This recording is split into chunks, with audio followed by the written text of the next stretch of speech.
இந்த இடத்துல தான் சிக்கல் இருக்கு. என்னன்னு கேட்டா, நான் ஒரு ஒரு பையனுடைய மைண்ட் செட்ல இருந்து சொல்றேன்.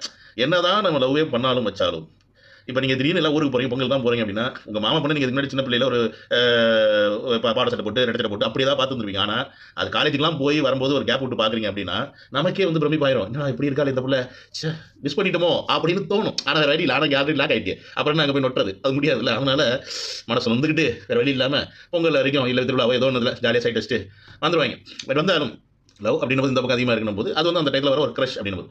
ஆனா அதே அந்த பக்கத்துல இருக்க அந்த பொண்ணு, கட்னா நான் இவர தான் கட்டுவேன் அப்படின்னு ஸ்ட்ராங்கா நின்றுச்சு அப்படின்னா, அப்பதான் சிக்கல் வந்து கல்யாணம்லாம் முடிஞ்சிருச்சுப்பா. லவ் பண்ண பொண்ணையே அவன் கல்யாணம் பண்ணிட்டான்னு வச்சுக்கங்க உதாரணத்துக்கு. இவங்க 2 பேரும் அடிச்சுக்கிட்டு சாக வேண்டியதான்.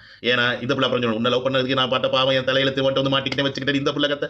இந்த பையன் தப்பி தவறி ஏதாவது ஒரு வார்த்தையை விட்டுட்டான்னு வச்சுக்கங்க உதாரணத்துக்கு. இப்படி ஒரு சம்பவம் இந்த பக்கம் இருக்கு. இந்த பையன் மேல மாமா பொண்ணு கல்யாணம், மாமா பொண்ணு வந்து இவன் மேல இன்ட்ரெஸ்ட் இருக்கு அப்படின்ற விஷயம் இந்த பொண்ணுக்கு தெரியாம இருந்துச்சுன்னா, தப்பி தவறி வாய விட்டுட்டான்னு வச்சுக்கங்க. அன்னைக்கே சொன்னாங்க வீட்ல தலைப்பாடா அடிச்சுக்கிட்டாங்க.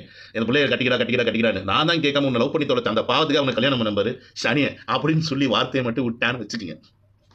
Chapter close. சாப்டர் க்ளோஸ் ஆகுது. சாப்டர் அதோட லைஃப் லாங் அவனால நிம்மதியா இருக்கவே முடியாது.